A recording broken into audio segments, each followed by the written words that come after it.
George Trapp driving down the middle. Chamberlain flies. Watch that out of bounds. He is awesome.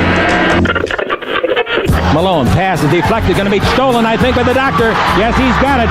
Here he comes. Ray rocked the baby to sleep and slam dunk. All right, here's Dennis. Gets it into Bird. Larry, a runner. Got it! Ball game's over. Boston wins.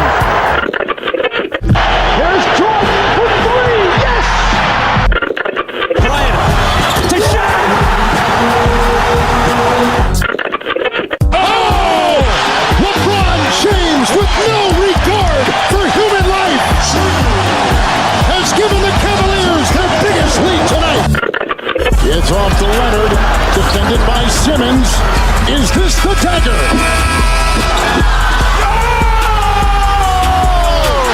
This is WHPC Sports Talk.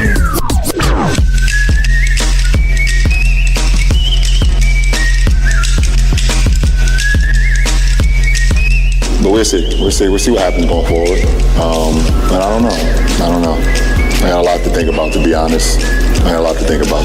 And just for me personally, going forward with the game of basketball, got a lot to think about. Bron's got a lot to think about. Stop. Got a lot on his mind after getting swept out the conference finals by the Nuggets. With that, we welcome you to the Tuesday edition of WHPC Sports Talk here on the voice of Nassau Community College, 90.3 WHPC. Got a loaded show, got a lot to get to, and I got just the crew to do it with. Myself, Joshua Yamahi, joined by Brayton Daniello. How are we doing today? You know, Josh, kids are the success to everything. Youth is the success to everything. Yes. You know, Brett Beatty is probably like the cure to poverty around the globe, maybe. You know, so is Francisco Alvarez. You know, so yeah, the Mets continue to make my life a roller coaster just because, you know. But they're the only thing I have because Aaron Rodgers is out here doing God knows what in practice, and the Rangers just failed to exist. So. See, I was wondering how he was going to come in today because I know the Mets, obviously, they've won 5 straight. Mm-hmm. Was Brayden going to be happy about that? Was he going to be, pumped up, hyped? They'll line up for the Zach Wilson revenge tour. Nah. Ain't gonna be much of a revenge tour, though. Hey, we'll get to more Brayden's misery in a little bit. But Nick Ornberger, how are we doing today? Good. I'm encouraged by this Yankees little tiny streak. Same as I would say I'm happier than Brayden is today. Oh, okay. That normally is not difficult to do. Yeah, it's a low bar. Listen, I'm new here. I get it, but enough. I will say that I'm a little more hopeful than you do. You seem like you're ready to just dig the grave. This is normal. Just ask Josh. All right. Moving on. Yeah, to say you're doing better than Brayden is a very low bar to step over. But hey, Josh, how do you think Antonio's doing today? Oh man. Swept. Doesn't know if he's coming back next season because the Lakers got swept. Stop. Moving on. Jeez. Eric Williams, please tell us how you're doing today. I'm doing fine, you know what I'm saying? I'm just excited to see how the Heat gonna come out tonight. Yeah? Yeah. All right. Same. Listen, I got some Celtics audio to play later we're going to talk about Marcus Smart and Jaylen Brown, saying Marcus Smart and Jaylen Brown stuff. We're going to start with basketball. Obviously, the big story today is LeBron James contemplating retirement, quote-unquote retirement, but we will get to the Mets and Yankees and them continuing their streaks about halfway through the show. Got Kodai Senga and Garrett Cole pitching tonight for the Mets and Yankees, respectively. Big games for them. 516-572-7440 to discuss anything on the world of sports. We are going to start, like I said, with LeBroom'd. So, watching the game yesterday, first half, LeBron drops, I think, 30 some odd points in the first half. 33 points in the first half, hit 4 threes. And the prevailing thought was okay, LeBron's not going out like that. But he's also 38 years old. So you would expect, he did what he had to do in the first half. You would expect the rest of the Lakers to pick up the slack. I wouldn't say that's what took place because of this. In part because of this man. Shot clock at 4. Jokic has to put it up. falling away, puts it up. Bang! Nikola Jokic knocks it down. His foot was on the line, a two-pointer. What a shot! You know, Josh, that Cole is almost as mid as him.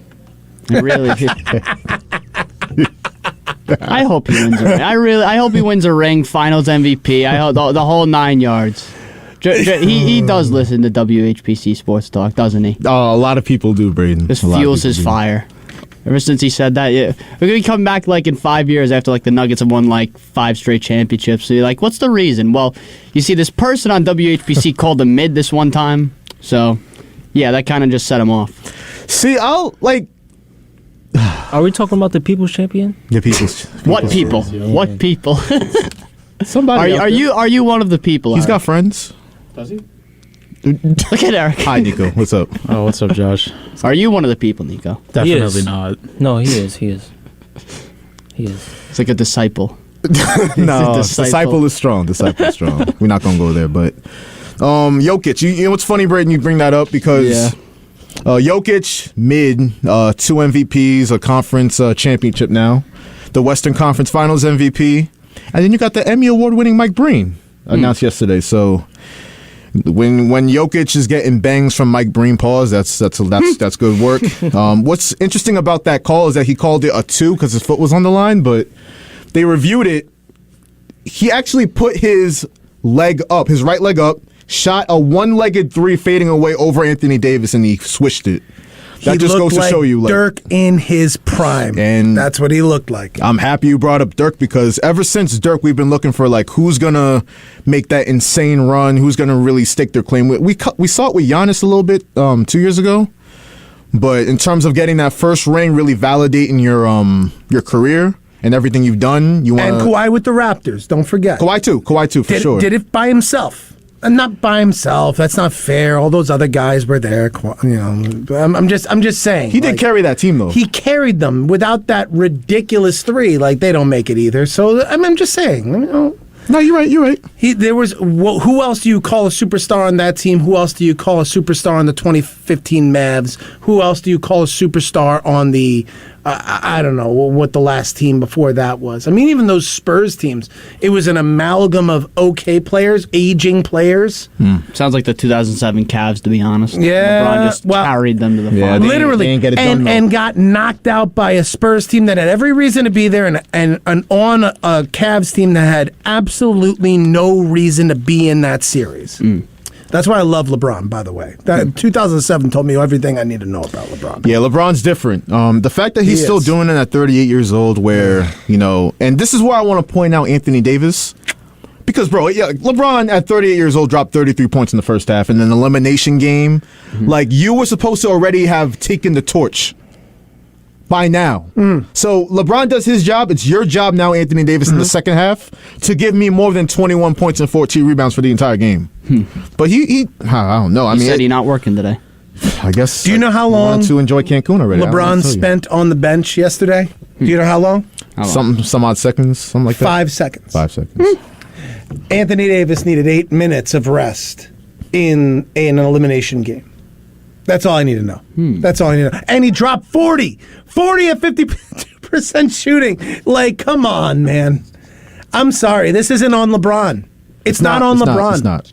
I know, because LeBron gets held to crazy standards, and it's he's the crazy. Second best player of all time. What are you going to do? So I like how you said second best. I like he that. is the second best player of all time. Nobody's beating Jordan. Like, let's stop with it. Thank you so much for saying that. Like, you'd be surprised, some people. But yeah, I would be, because there's no comparison. There's plenty of those like minimized statistics, which I normally hate. But every time you see one of those statistics with Jordan, it's like literally Kareem, Jordan, and Wilt in the same pocket, and that's it. So let's just stop. He is probably the second best player of all time. Let's stop with all of this. And what they had to do to beat him is great. But guess what? The Nuggets have been playing together all year long. What did LeBron have to deal with this year? He had to deal with Russell Westbrook at the beginning of the year. Oh, I forgot about that. For 40 games, maybe 40 games. I'm not sure. I don't have the exact number. I'm not going to lie. 40 games dealing with someone who could not mesh with them.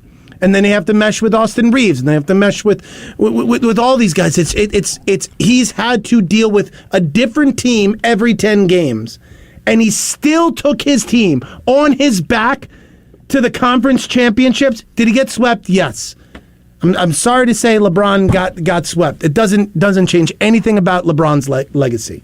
He is still that guy. He's still got that motor, and the only reason they made it this far is because of him. End of story. But you're right, but that's crazy to say because you have, and the Lakers team, you're right, it went through a lot of changes. It was really a tale of like 5 different seasons if you look at the Lakers. But that's why it's such an indictment on guys like Anthony Davis, D'Angelo Russell, guys that have been all-stars before because you got this elderly man just coming out here playing 47 minutes and 55 seconds. Like Anthony Davis and all those guys, like Reeves played well, but damn, like you letting this senior citizen just do everything still. And it says a lot about LeBron, but damn, I mean the rest of the Lakers definitely went out sad. I did not expect them to get swept. You can debate whether it was going to be a competitive series, but nobody expected the Lakers to get swept outside of the state of Colorado. So yeah. We're talking about Bron, though, because like I led the show with, he had some interesting comments on his future. Out of nowhere, really, nobody really thought that LeBron would consider retirement. But so he said what he said when what I played to start the show, and then he went on to say this at the end of his press conference. I don't like to say it's a successful year because I don't play for anything besides winning championships at this point in my career, and I don't get a kick out of making a conference appearance. I've done it a lot, and it's not fun to me to not be able to be a part of getting to the finals. But so, with that being said, and it was reported by LeBron's boys in the media. So you had Chris Haynes at TNT. He's a funny guy because he's dapping up Bron after games, after an interview. Like, usually you want to keep it a little more professional than that, but Chris Haynes and then Dave McMenamin, who I found out was dating Malika Andrews. Really? Yeah, interesting. But so they both reported that. Yeah, good for him. Real good for him. They both reported that LeBron was contemplating retirement, that he wasn't sure he was going to start next season, the 2023-24 season with the Los Angeles Lakers. Just basically unsure, and that retirement was, quote, under consideration. I'm going to ask the question, do we really think LeBron would retire this offseason? But let me just say, LeBron is very calculated. He knows what he's doing. The fact that he's like, because think about it. All the talk is going to be about how the Nuggets swept the Lakers and all this stuff, and Jokic is so incredible. He's great. He's the best thing since sliced bread. Jamal Murray going crazy. The Lakers went out sad. LeBron's like, how do I take the heat off myself?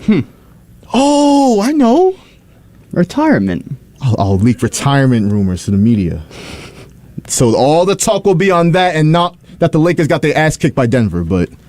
With that being said, do we really think LeBron's going to retire this offseason? Like, are we taking it serious? No, he's probably going to still play with his grandkids at some point, but, But it's like you said, good for him. Me personally, I wouldn't get swept, but, it's... Me personally? It's good enough to get some of the media attention off. Someone give this man a tryout. I'm sorry, go ahead. It's good enough to get some of the attention off the team, maybe towards him.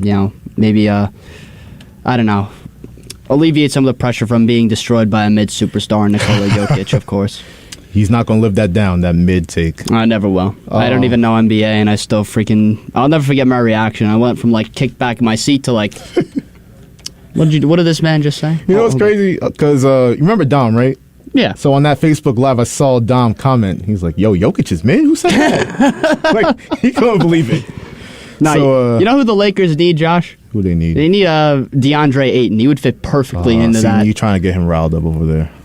Eric, what are your thoughts on DeAndre Ayton? Send him to Dallas. I want everything. I want Josh Green. Green. Send him to Dallas, he says. I want Josh Green. I want Tim Hardaway, and I want that number 10 pick. That's what I want. But, see, I saw that rumor, but if you're the Mavs, it's stupid. Why? It's very stupid, but you can do that to Mark Cuban. Yeah, Mark Cuban been. All you have to do is watch Shark Tank. You can swindle him. Exactly. The negotiations. Yeah, I got this very mid player, but he looks great on paper, and he'll give you like a few flashy moments. How about 4 first-round picks for him? He'll appear on 4 episodes of the Shark Tank. He'll sign a contract.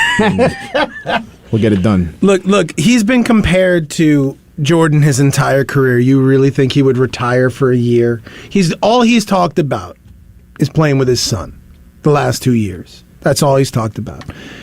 Bron, what do you want to do with the rest of your career? I'm like, my highlight is either playing with Steph or playing with my son. Right? That's been his statement. They would love to play with Steph Curry, but his biggest goal is playing with his son. But his whole career, his entire professional life, he's been considered in the same camp with Jordan, had to deal with that nonsense. So you really think he would want to do the same retire for a year kind of thing? Or 2 years in Jordan's case? And like still have that comparison? No, I think he wants to separate himself from that. This is just him saying, hey, I'm still on contract next year. Figure this out. Because I could hold out a year if I wanted to. I could hold out. And your team will suck without me. If you just had Anthony Davis, imagine the Lakers. Anthony Davis, Austin Reeves, and who else? I mean, you understand what I'm saying? Like, yep. like they probably won't make the playoffs. Bron is that guy. So I think it's him trying to say to his own organization, hey, this is unacceptable. I did this myself. Our only chance to win was because of me. Figure this out. And I think that's kind of the route he's going. And in a year, it won't matter because he'll be off contract, and he's going to sign wherever his son signs. That's exactly what he's going to do. Nah, you're on the mark with that, and you said something interesting with. He has said he wants to play with Steph. That's number one. He said he wants to play with his son, wherever his son goes. Hopefully, in LeBron's case, Bronny's just one and done at USC. That means two seasons from now, he can join whatever team he's on and opt out of his player option. So there's that. And also, on your point about the Lakers, like he's sending a message to the Lakers, like, yo, you got to step this stuff up, or else I could walk. I could take a year off. And he'll be the same, too. Yep. That's the difference. He could not play for a year, come back, be healthier and better LeBron than he's ever been. The fresher LeBron is a dangerous LeBron. Yep. And in terms of playing next season, we all know who he wants on the team next season. It's Kyrie Irving. Yep. Kyrie Irving's a free agent. LeBron, when the Lakers didn't get Kyrie Irving, LeBron literally went on ESPN with Michael Wilbon and was like, maybe it's me. Maybe it's me. I don't know why they're not making moves to help me win a championship. Like, he literally did a live press conference on ESPN because he didn't get Kyrie Irving. He wants to play with Kyrie. He wants to run it back because he knows he can win a chip with Kyrie. They've done it before. And also, Kyrie has that dog. He's that guy who will take a shot. I mean, we saw it. Game 6, Cavs Warriors. I mean, we saw it. I mean, Kyrie's that guy. And he likes playing with, think about the rest of that team. It was him, Kyrie, it was Kevin Love, who was good, he wasn't great, but it was JR. It was these like lower level guys. You even saw it in Miami when he was with, obviously Bosh was kind of the third wheel, but you saw it with guys like Udonis Haslem, and you saw it with guys like Mike Miller, who could just get it done in big spots. So I look at him saying, like, I want to create a team that's not a superstar-filled team. I don't need a superstar-filled team. I need me. I need AD. Go get me Kyrie, and let's build a nice structure of guys who already know how to work together. Because that's what the Nuggets have done. And they've done it through the draft. They've done it through very savvy trades, and obviously one of the greatest players in the NBA today. So he's looking at that model and saying, like, if you want to beat that guy, we need a team that can plan for that guy through 82 games. Let's plan for that guy. Because that's what happened. They walked into a guy who they could not stop from distributing, couldn't stop from rebounding, especially on the offensive rebounding standpoint, and couldn't stop from scoring. Give him a year, maybe that's different. Maybe it's different. We don't know. We'll find out. And by the way, by the way, he's winning a championship this year. Jokic is getting his ring this year. I want it to be Jimmy, but we'll see. So as y'all can see, I'm wearing the Miami Heat hat today. You might be wondering as a Knicks fan, why would we be doing that? Well, what team are they playing? Let's think. They got knocked out by Miami, I know, but the Heat are up against the Celtics, who I hate. And exactly. Jimmy Butler's won me over. Like, Jimmy Butler's like... Hit me. Nah, when he hit Al Horford with the... Because remember Al Horford did that timeout signal in game 1? when Jimmy hit... Al Horford was a little salty about that. Yo, he was looking at him like, yeah, all right. Yeah, all right, what? You're down 3-0. Jimmy looked him dead in the eyes and was like, yeah, this timeout for you. Take this. You hear what Marcus Smart and Jaylen Brown are saying? Don't let us win. It's funny you say that because I actually had that loaded in. Yep. I'll try to find it. Yep. Here's what. So you're going to hear Marcus Smart first, and then you're going to hear Jaylen Brown, and they basically had the same message on tonight's game. You feel good about tonight? I feel very good about tonight. Don't let us get one. Oh, I'm sorry. No, just don't let us get one. So don't let us get Kevin this Millar? One. There you go. Big time, baby. Don't let us win tonight. As that's our mindset. We let us get one. We feel confident. So we're going to come out and play free, play ready, and it should be fun. Backs on the wall. It's a winner go home, winner the season's over type of game tonight. So definitely got to leave it all out there. Definitely got to come with that fight mentality, and definitely can't have any regrets on the court. It's not over till it's over. So Marcus Smart quoting Kevin Millar. So those that don't know, and the Celtics are down 0-3. Boston teams down 0-3. I guess you can't count them out because, sorry, Nick, but the Yankees in 2004. Yeah. Stop it with the Mariano, okay? It's just stop. We all know. It was brutal. Nah, Marcus Smart and Jason Tatum, like, deep down in their soul, they realize they ain't built for this. They got the same meme with, like, the tiger in the cage. And just sitting there. Just brought up watching Al Horford, watching Jimmy stare into his soul, knowing that his season's coming to an end. So you know what's crazy? On that note, Braden, I saw a report that was basically calling out. It was an NBA scout, and you know how they make like anonymous comments. So this scout was saying like, "Yo, I see Jimmy Butler like, yo, I got Tatum, I got Brown, but you don't see Tatum and Brown doing that with Jimmy." So they're basically questioning where the dog is in Jason Tatum and Jaylen Brown. MIA, just like the Celtics this series. Yep. That's the perfect way to put it. But the problem in this series is that Jason Tatum, and I saw a stat today that was pretty troubling. You know how many turnovers between just Brown and Tatum there are in the series? How many? Right now? 23. Want to know how many assists they have, both of them? 20.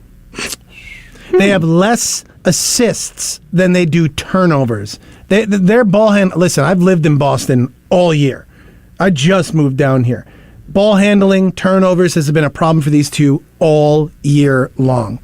And if they don't fix it, Jimmy Butler's just going to eat them alive. He's going to eat them alive. It's because it's what he does. He lives on defense. That's what he does. He lives on it. And he also happens to be an outstanding finisher. So, I mean, if those two don't get it together, if those two don't spread the ball better, they don't start passing better, if they don't start including someone other than themselves, that stuff may have worked last series, but it's not going to work against this team. You're down 3-0. You want to come back?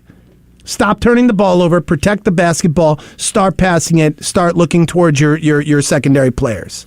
You know what's weird about that? Like, that was a well-documented problem last year, like you said. Like, when they lost in the finals, it was like, yo, the Celtics need a point guard. Marcus Smart is a good defender and three-point shooter, but they need a facilitator. They got Malcolm Brogdon, who's a good player, and he won Sixth Man of the Year, but he's really not that facilitator. So instead, what you have now is the same problem. It's Tatum and Brown having to play make all the time, and they're not really good at it. No, they're not. They're good at creating their own shots. They're good at creating for themselves and between each other. But at times, it feels like there are three guys just standing around, and those two are doing everything. And that's a recipe for bad basketball. And bad basketball comes from bad coaching, and that's what you can say about Joe Mazzulla. Because they lost by 26. They were down 30 after three quarters. Like, they quit. So Joe Mazzulla post-game after Game 3 says, I didn't have them ready to play. That's on me. So, yeah, I was at the Mets game while that game was going on. And I was making some friends. I might have had a few beers. So I don't know what you're talking about. Yeah, exactly. So I saw the score come up on my phone. And the Celtics they're down like 20 at this point. I'm turning around like, yo, y'all look at this. I really couldn't believe, like, yo, the Celtics were really, they were down, and the Miami just punched them in the mouth, and they just fell down and quit. The Boston Celtics, the Celtic pride. Where was that? I didn't see it. That was gone. So Josh. Yeah. You know, like Ime Udoka had that whole thing with like the, whoever's wife and stuff. Yeah, my guy. So what's Joe Mazzulla gonna do after this series, you think? Well, Mazzulla's kind of a weirdo, so he gives me like if he wasn't a great if he wasn't an employed basketball coach, he might be a serial killer. Wow. No, because you that might be that's so it's a little far. This he is said the same thing about Michael Jordan. Like this, I think he's too religious for that. This is good because Nico. Are me and Nico the only hockey fans in the room? I think we are. So, Nico, you watch post game for the Rangers, right? Mm-hmm. So Steve Valiquette, like, he looks like a serial killer. He really does. And he looks like he would be an American Psycho. Yeah, me and my uncle have like this theory that like there's some like woman chained up in his basement right now. Oh, what's his name? Steve Valiquette. He's a great guy. He just looks like he's on that Ted Bundy energy. Maybe I don't know. He very well could be. He could be. We don't know. He looks like the Dexter reboot. Yeah, when the FBI raids Valiquette's house in a decade's time, don't say I didn't say anything. He got the dead look in his eyes, too. He does. He should be the next coach of the New York Rangers, however. Does anybody have a problem with Udoka coaching again? Me personally, I don't. I think he's a great coach still, and I don't think he should have been fired. That's by the way, neither do Jaylen Brown and Jason Tatum, who were heartbroken that he got fired in the first place. So, because it was originally a suspension. It was a whatever you call it. Conduct detrimental. Yeah. Contract, whatever. Does anybody have a problem with him coaching again? Nobody really does. I don't think so. I'll answer this way. Like, I would, but just hide your wives.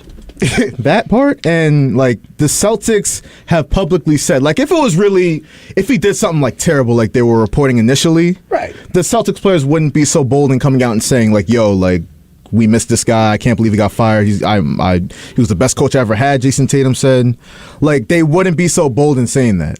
And the fact that the Celtics haven't really officially said exactly what he did, kind of like they're covering up something of their own. Because if Udoka was like 100% in the wrong, we would know exactly what he did, but they're not saying that. So I don't want to go to those conclusions. I just mean, like, let's say everything they said is true. He cheated on his fiance or whatever, right? His fiance, right? That's what it was. Nia Long, yeah. Yeah. His partner. Right. Whatever. And by the way, Smash team exec's wife in the process was the rumors. Oh, was that who? Oh, yeah. So that's an important detail. That's the part I always. So here's my thing. It's. Are you a bad basketball coach because you do those things? No, you're a bad person. You might be a bad husband, a bad prospective husband, guy. Did we ever find out who he did it with? We don't know exactly. No, there was, because we don't know officially. We don't know if it's not. There have been more than one release. I lived in Massachusetts for a while. There's been more than one release about more than one person. We do not know exactly who. So you got passed around. So my point is his point has actual validity. Is that if they're not willing to tell us who, then maybe it was somebody who was higher up in the organization. Someone took it some kind of way. Also, it's not a good look, but I'm not looking for my coaches to have good looks. I'm looking for my coaches to get wins. And one thing Ime Udoka did was get wins. To the finals, year one. Clearly also won big time off the court. So, I mean, my question again, and this is to Celtics fans if you're out there listening, and this is to other people. Do you think everybody's perfect? I'm sure this guy has made mistakes. It's clear he has. This whole thing was in the news. He lost an entire year of his life coaching basketball. Is he that bad a guy, or can he still coach basketball? He should be able to. Yeah. That's what I'm saying. He's paid the price. I'm sure the Celtics higher-ups will be calling him like coach like the Guangdong Tigers or something. My point is, he should be coaching again at some point. He should be. No, he should. At some point. And he's already the head coach of the Rockets, so you like that for them? We'll see. I mean, I'm hoping he can put that mess together because they're a mess. Facts. The Rockets. So we'll see. As long as no one has a problem with it, I'm fine with it. I know the strip club Adam business Silver would definitely like don't a got a word. problem. He's going to be on that demon time once Boston gets eliminated tonight. Imagine, Adam, so licking his chops. Celtics, Lakers for ring number 18. Imagine neither of them gets a win in the conference finals. Can I tell you how much out? So he was banking on Celtics Lakers. He was like, "Oh my gosh, it's gonna happen!" Remember what I said? now it's Nuggets Heats. Remember what I said last week about like he had the thought of like Lakers Celtics in his mind, and he was basically using cash as toilet paper. Yeah, like that because that would be like printing money. Like and Lakers now Celtics he's for 18. reaching into the toilet. Yeah, he's plunging it, trying to get that yeah. cash out. Because it ain't. Because it's going to be Nuggets Heat, and guess what? They're not going to as good of a series it's going to be. Let me tell you something. That's going to be an exciting series if you love basketball. Facts. Nobody's going to watch it. No one's going to watch it. Except basketball sickos like me. Exactly. Who loves who watches every team on League Pass, and I've no, for real, like I've kept track of the Nuggets and Heat for the entire season. I can tell you the Heat were trashed the entire regular season, and then they decided, let's start making threes. Yeah. And then they went to the finals, or they're about to go to the finals, and then the Nuggets were consistent all year long. Jokic should have been the 3-time MVP. I was hating on him because I wanted Embiid, shout out Africa, to get it done, but Embiid choked. He showed he wasn't the MVP. So, and he got it anyway, though. It was Doc Rivers. It was Doc. That's right. It was Doc Rivers. But Lakers Celtics, while we're on the topic, so real quick question. Good thing or bad thing, Adam Silver, NBA, is it good or bad for them that the Celtics and the Lakers won't have that battle? They both have 17 banners. They both would have been going for 18. It would have been LeBron, AD, Tatum, Brown. That whole, it would have been a whole spectacle. So is it bad in the sense that they're going to miss out on all that revenue and ratings? Or is it good, because JJ Redick said something interesting on First Take today, where he basically said this is a good opportunity, like a watershed moment for the NBA, because most NBA fans I found fall in love with one or two players and then follow them from team to team, or just follow the same 5 teams like the Knicks, Celtics, Lakers, like Corey with LaMelo Ball. Yeah, perfect example actually. Shout out Corey. Where is LaMelo now? Still in Charlotte? Yeah, he won't be for long though. He's gonna move either this year or next. I can't remember when his contract's up, but he's gonna move. And by the way, Michael Jordan's selling soon too. I think. He's selling? I'm pretty sure, yeah. Because there was a report that said, the NBA draft lottery last week, that he was waiting on that lottery to see if the Hornets were going to get the number 1 pick. But when they didn't, he's like, yeah, it might be time to. I think Corey's planning something for God forbid Saquon leaves in New York. And become a Saquon Barkley fan, not a Giants fan. It was a bad pick. You be a Daniel Jones fan. It's all right. He has $40 million guaranteed. There's an NFL player that Corey loves too. I'm trying to remember who it is. Lamar Jackson. You think I would Big forget Raven. that? Big Raven. Somehow I forgot that. Raven Flock. It's good and bad, to answer your question. It's good and bad. It's bad for this season because they're not going to make the money off the ratings. They're not going to make the money. And by the way, how those ratings are split is still kind of a mystery to most people. But it's bad for this year. But it's good in the sense that if the Celtics lose, that now we go into next year with 17-17. We have the Celtics. We have the Lakers. There's a competition to get there. They have 2 absolute studs. The Lakers have absolute studs. And there'll be more time to kind of gather those teams. Those 2 teams will be back. They'll be back. They'll get to the conference finals again.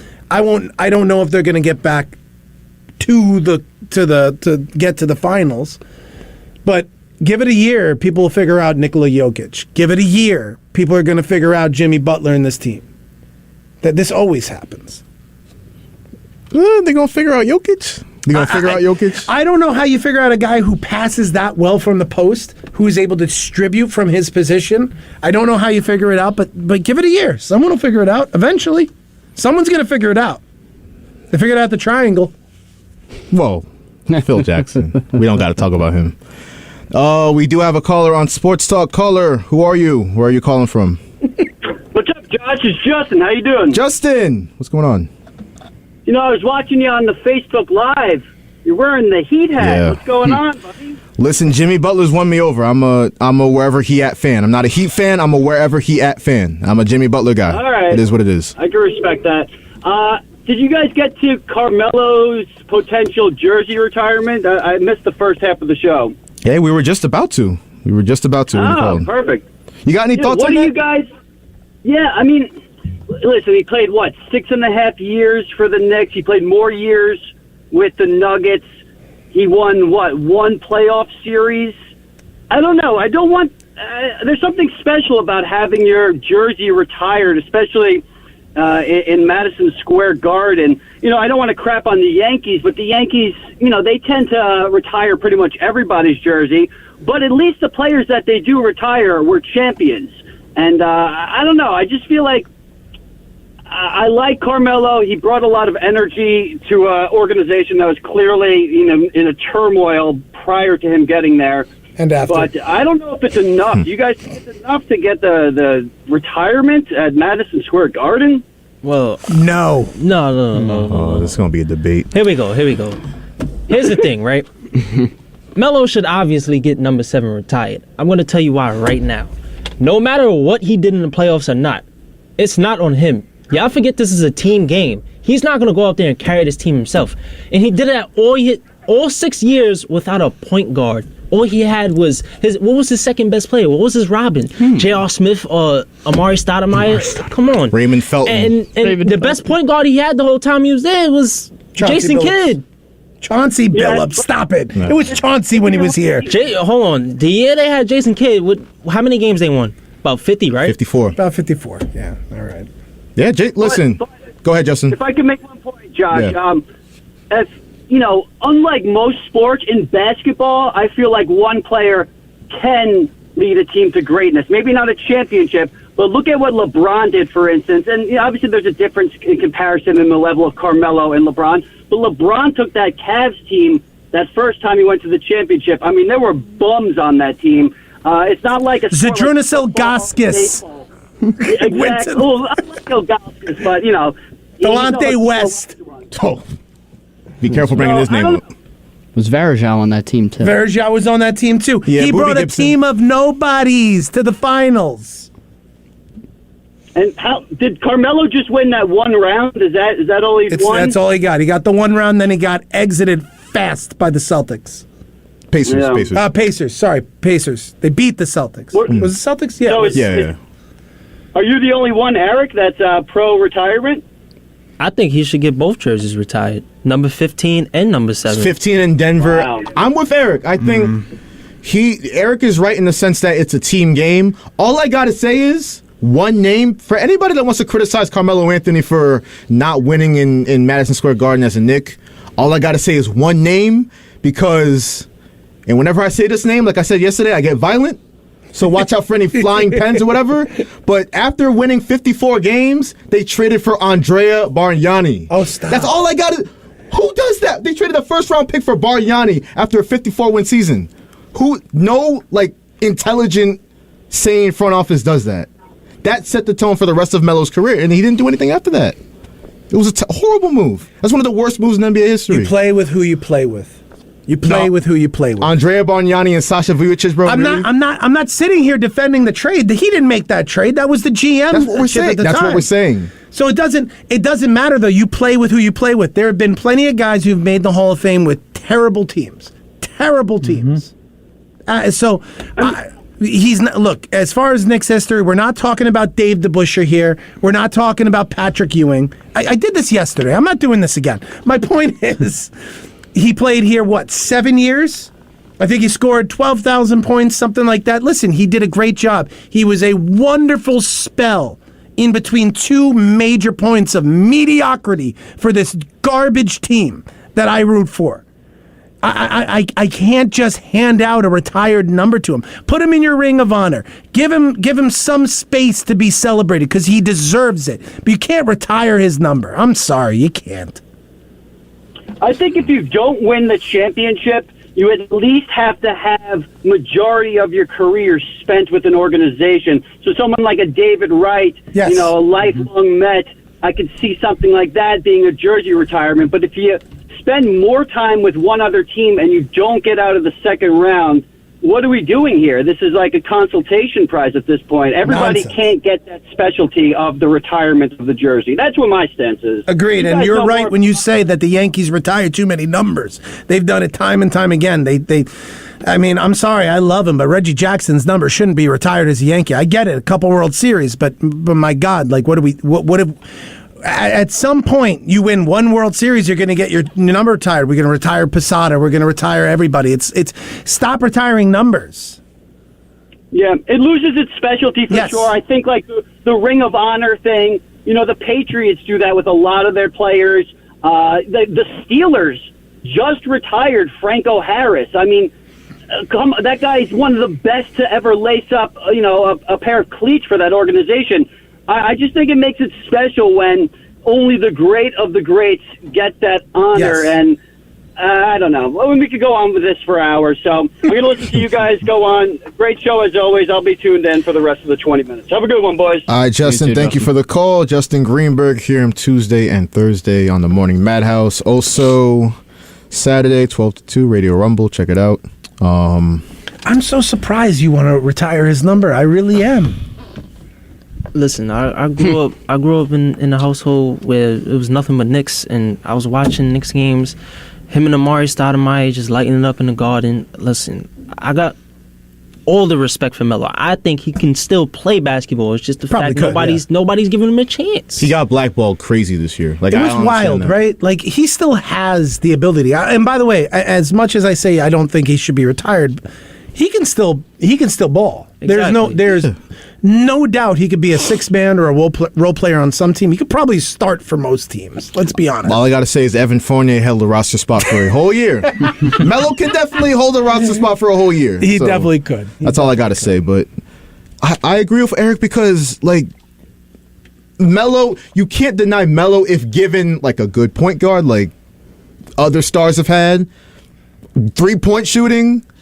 Not Andrea Bargnani. Like, there would have been a good chance that he would have had a lot more playoff series wins. Like, and the year they won 54 games, like, he came right back the next season, in my opinion, had an even better year.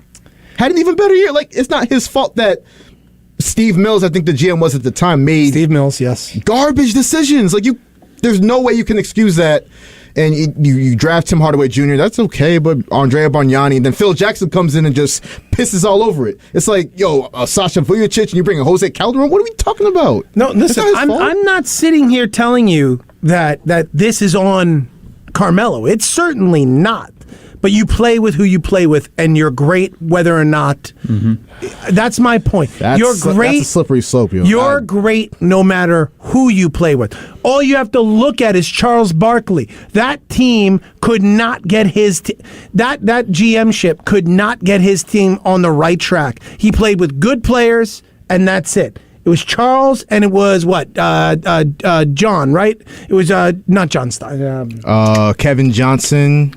No, I'm talking about his. Jeez, why is that? The Phoenix Suns at that time was Charles Barkley. His teammates. That's what I'm talking about. Kevin Johnson. You had Dan Marley, I think. Yeah. They had a few more. There's somebody else major there, but they never made the next step to get him another superstar to play next to him or draft one. So you had a bad GM ship there. You had a bad GM ship in New York. We've had it for 20 years. Think about Eddie Curry. Think about Stephon Marbury. Think about all of these mistakes that have been made over the last 25 years. I don't blame it on Carmelo. He came to the wrong team at the wrong time. They got a guy in Amari Stoudemire who had 2 micro knee surgeries before they handed him an $80 million contract. Like, let's stop. It's obviously not his fault, but if you were that guy, you get us there anyway. That's what Kawhi did with the Raptors. Mm-hmm. That's what more recently, what's his name? LeBron took a young Kyrie and Kevin Love to a finals. I'm not saying that they weren't superstars. Kevin Love was legit. All I'm going to say, if you give Melo, Kyrie, and Kevin Love, I'm not saying he's going to win a title, but he's going to win a lot more playoff series than just one. Yeah. But that's what Giannis did with the Milwaukee Bucks. But look, Giannis had a point guard. Chris Middleton was great, and his point. We could debate this like Justin said for hours. I'm not going to keep going at this. All right. I'm just saying. Retirement, his number, 7 years. No, I can't do it. I can't do it. Me personally. Nico, you was going to say something? I still don't even think playoff series wins means a whole lot either. I was like, if you look at other sports leagues and other teams, like for example, I'm gonna use the Rangers, right? Artemi Panarin. If he's with the Rangers for 7 years, scores 90+ points a year, they win 2 or 3 series every year. I still don't think his number should be retired, even though he was a superstar. That's why Messier is retired. He brought the first cup to the Rangers in 54 years. At least there's something behind it, you know. Even a guy like Lundqvist is another perfect example. He spends his whole career with the team. He didn't win a cup, but he brought them on plenty deep runs. He had several memorable moments. That's why, and he spent his He's a lifetime. He went to the Capitals. He never played a game. It didn't matter. He's a lifetime Ranger. Yes. So that's kind of more what I think is into it. I'm not even going to go into Carmelo retirement because I'll just butcher that segment. But like, I love Melo. He was my favorite Knick growing up, but I don't think his jersey should be retired. By Denver, maybe. New York, no. The messed up thing about Denver is that, they just let Jokic come in, take his number, and then Jokic wins 2 MVPs. But he's ultimately ended up as the better 15 in Denver. Nobody's going to dispute that, but it's still messed up. Like, you didn't have to give away his... I know you hate him, but you didn't have to give away his number like that. But you know why they probably did that, too? Because I'm thinking about it. Nobody knew Jokic was going to be like this. So, like, it's like, all right, maybe Jokic, like... Even then, though, you're giving to nobody. He was, what, a second-round pick? So you're giving his number to 41. You're giving his number to a second-round pick? Well, here's the thing. You guys, I don't know how young you guys were when Melo forced his way out of Denver originally. It was ugly. It was really ugly. He made it ugly because he wanted to come to New York badly. So he forced his way out. He made it very public. Denver had a reason to be upset with him, but I don't think he was wrong for doing it. If you're playing for a team that's not doing right by you, not surrounding you with the right pieces, and you want to force your way out to someplace you'd rather play at, fine, absolutely. But don't be surprised when that team's like, you know what, forget him, whatever. He never played for us, as far as we're concerned. That was ridiculous. I'm talking about from the team aspect. Yeah. It's interesting, that conversation, and I know we're going to wrap up basketball, but that conversation is always funny because, like, what would have been worse? Like, Melo demanding a trade, making it ugly, but you still got something for him. You got a whole lot from the Knicks for him, including a pick that turned into Jamal Murray, by the way. And they got Danilo Gallinari. He was hot for a little while. You got Gallinari, you got Wilson Chandler, you got all those guys. Like, you got something back when he demanded a trade. Like, would you have rather have him leave in free agency? No, but you could still be mad as an organization, I'm saying. I'm talking from the team aspect at this point. I never argue on the aspect of teams, but I get where they're coming from. Like, yeah, give Jokic his number. Melo doesn't mean nothing to us, which is silly because he played 9 years with them. Got him to a conference finals. Got him to a conference finals.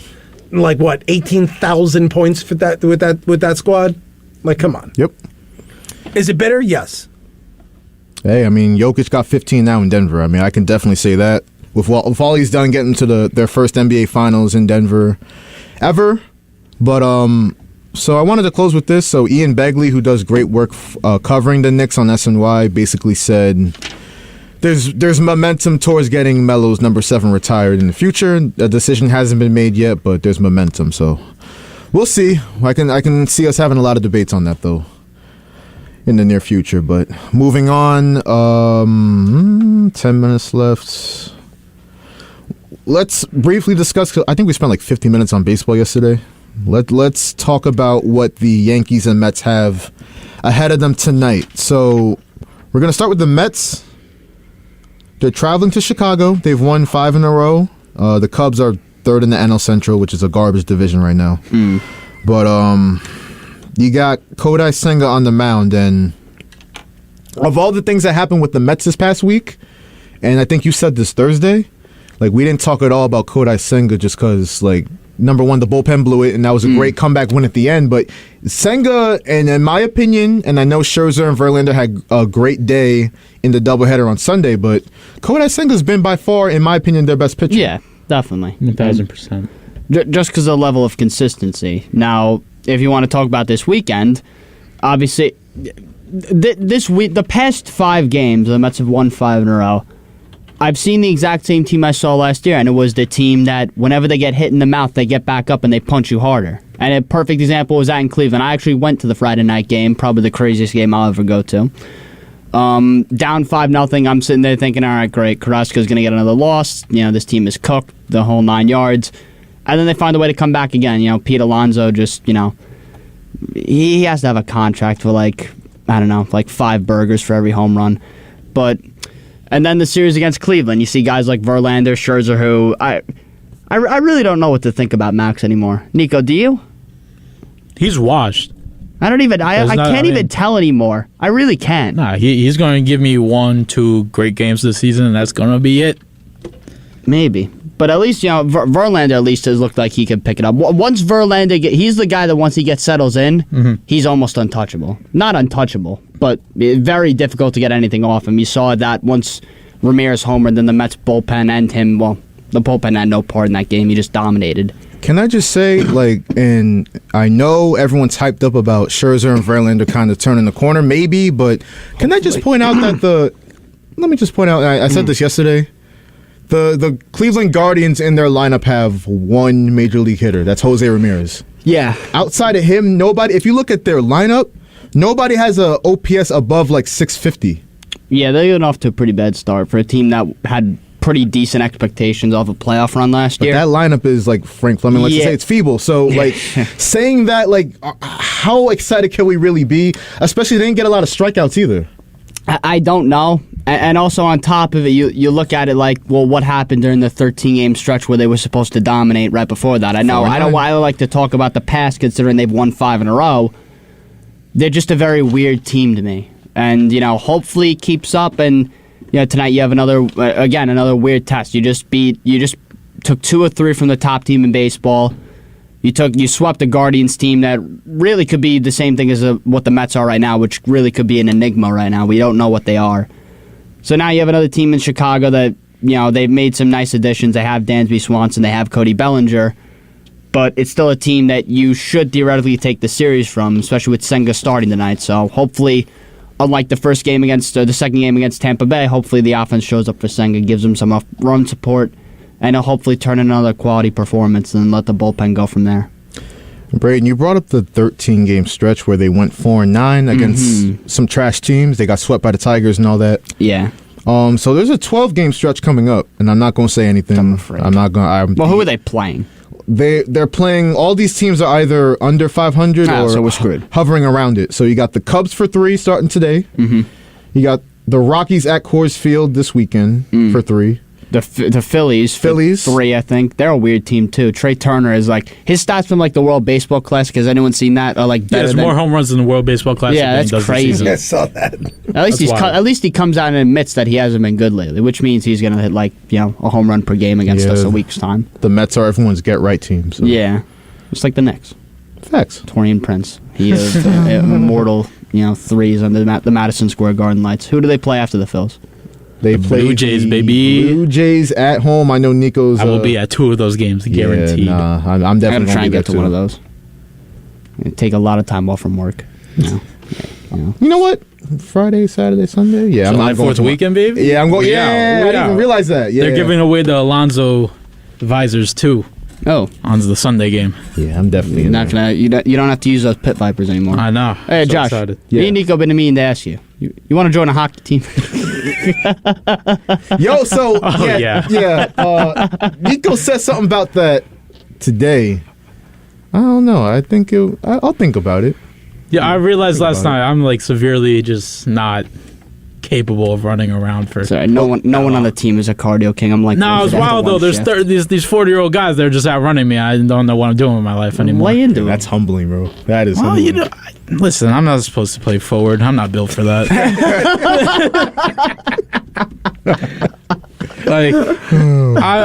Listen, defense is my safe space. Just put me back there. You know what?